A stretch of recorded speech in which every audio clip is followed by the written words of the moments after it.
Okay, so inside the Real Housewives of New Jersey reunion, it filmed last week. I'm hearing that it was wild. Andy Cohen teased a couple of bits on his Instagram account.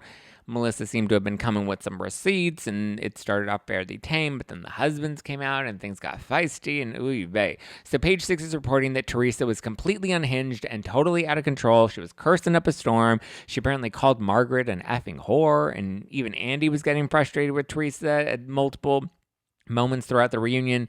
So it sounds like Teresa really is coming hard and does not give an F. How many Fs does she give? 0, 0, none, not one. I think she also knows that she's kind of done with the show. I think she's hoping that they give her a spinoff. It depends on how her and Louis, their wedding special does, that I think will ultimately determine the ratings if they're good enough to hold and sustain a spinoff show. I actually think that's probably what's best for her, is she goes and does her own spinoff with her daughters and with Louis. I think that's going to be juicy because the producers are probably going to pry into her relationship more now that she won't have to share the screen with so many other women. And they're going to have to dive into her family life and her relationship, because her relationships with the other women would no longer become prevalent if it is a spinoff. So I think that would be smart for her. I think maybe we keep Melissa on New Jersey and we focus it more on these other women. We have Jen Fessler, who I think is really good at pushing the storylines forward. We have Rachel Fuda, we have Danielle Cabral. I think they're the future of Jersey. They bring youth, they kind of keep things fresh. So I think that's kind of where we go moving forward. But according to All About the Tea, Joe Gorga pisses off Dolores because he brings up an alleged falling out between Frankie Jr. and Louis. Apparently, Dolores is not happy about that, so she shuts that down immediately. Joe Gorga also claims that Gia called him and told him to leave Melissa. Gia is very strongly denying it. She says that she swears on her no-no, that is a no-no, and she did not say that. And she claims that she called him, but she called him to beg him to come to the wedding. So these are two very different accounts of what they believe happened. Gia was not at the reunion. I believe she was at Coachella, but this apparently comes up in the finale, and so they address it at the reunion. But apparently Jacqueline Larita also gets brought up into things in relation to her reunion with Teresa in Vegas. Remember, we saw Jacqueline, Teresa, and Louis and Chris. They were all hanging out together in Vegas, where Jacqueline lives. Now she's moving to the OC. I'm hoping she comes out to our show on June 15th, because I'm doing my birthday show, my big Dirty 30 birthday show on June 15th at the Bourbon Room with Lala Kent and some other Bravo stars. I invited Jacqueline. That's when she's supposed to be moving to California. So I'm hoping, scheduling-wise, her and Chris can still make it, because I think that would be fun. But so apparently this gets revealed at the reunion that she claims that Joe Giudice's former business partner and Joe Gorga were close. And I guess there was some sort of relation to the indictment, because the former business partner is, I believe, the one that flipped on Joe, and how this all kind of came down and was a house of cards. And Joe Gorga apparently has kept in touch with him and has continued to talk to him. Joe Gorga didn't have any involvement with the indictment, just that he was friendly with the ex-business partner that sued Joe Giudice. And Kim D says that Joe's best friend said that he had his secretary call the IRS. I think Kim D talked to the secretary as well, but she doesn't work for him anymore. Teresa and Joe were already being investigated when they interviewed Joe's ex-business partner. He wasn't going to talk to them unless Joe didn't pay him the money he owed.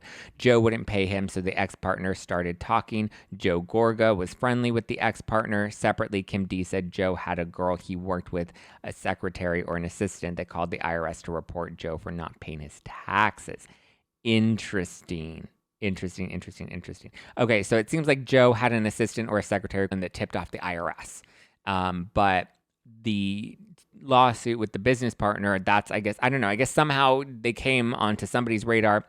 Emily D. Baker said that as well. She said usually when there are issues like this, or when indictments come up, or there are tax fraud issues or the IRS issues, that usually it's not because they just happen to file through and decide to pick you, but usually it's because somebody reported you. Somebody decided to tip them off and said, hey, you should look into this person. And that's usually what causes, things to kind of build up. And that's when they start to do some investigations. And so it seems like there's some sort of link to Joe Gorga, which is interesting. So it seems like it may have been like a tipping, like the cards started or the dominoes started to fall and then eventually the indictment began. Interesting. Do we believe this? Do we really think that Joe Gorga would have his assistant like tip off the IRS that Joe isn't paying his taxes?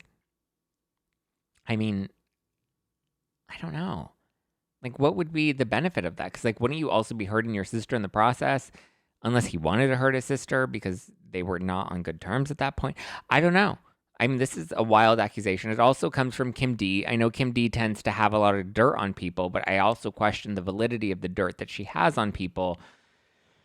I don't know. That's crazy. Apparently, this comes up at the reunion, though, because Jacqueline told this to Teresa, and so I guess she brings it up. And if that's the case, then I don't think that there's really much mending for Teresa and Joe after all of this. Also, I guess a lot of the house husbands come hard at Louis, and Frank was the one that came at him the hardest, which I think would make sense if there really was a falling out with Frankie Jr. Then it would make sense why Frank Sr. would be upset with Louis and would come at him so hard. But I find it interesting that we're also hearing that Dolores was shutting it down because she didn't want to go there. Maybe she didn't want to go there because she didn't want Frankie being brought up into it. But I feel like, wouldn't you be upset with Teresa and Louis if there really was a falling out? And like, wouldn't that kind of be a line drawn in the sand?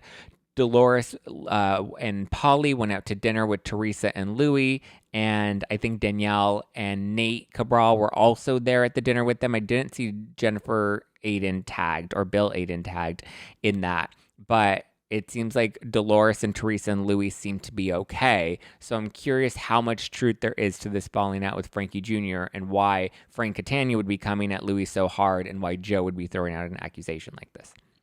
Seems like there's a lot of they said, he said, she said, he said, she said, she said. There's a lot of I said this, no, I didn't. This is what's happening, no, it's not.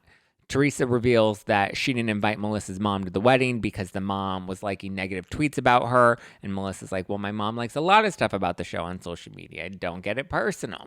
So, which, I mean, listen, I get that maybe Donna, Melissa's mom, wasn't the nicest to Teresa, or maybe wasn't the most embracing, and maybe in defense of her daughter, was kind of upset with Teresa on several occasions. I would get that. I think that that's natural. I would hope my mother would get upset if I were put in a situation like that and somebody were being awful towards me and bringing up Strippergate rumors.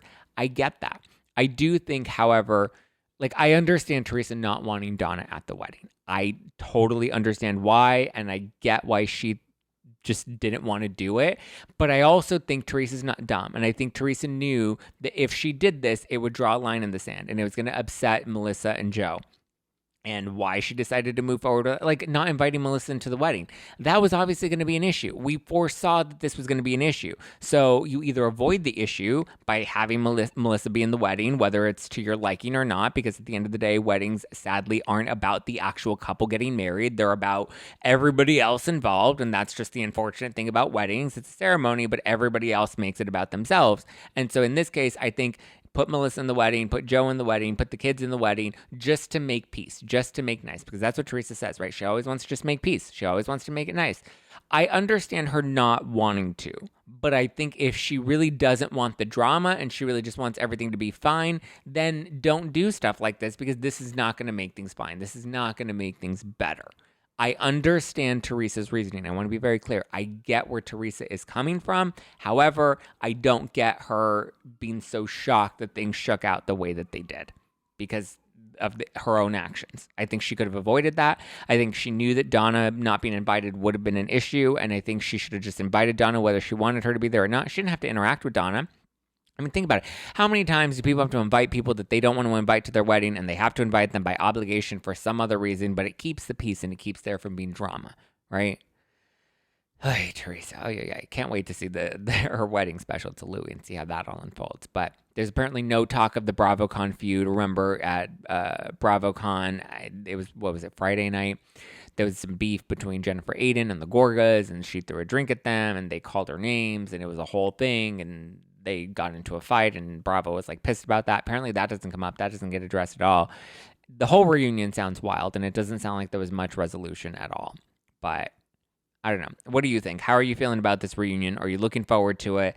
I know I'm looking forward to it. I feel like it's going to be... Last reunion was wild, and I feel like this one's probably going to be similar. I think we only have, about 4 or 5 episodes left in the season? So the season's coming to a close. We're coming back from...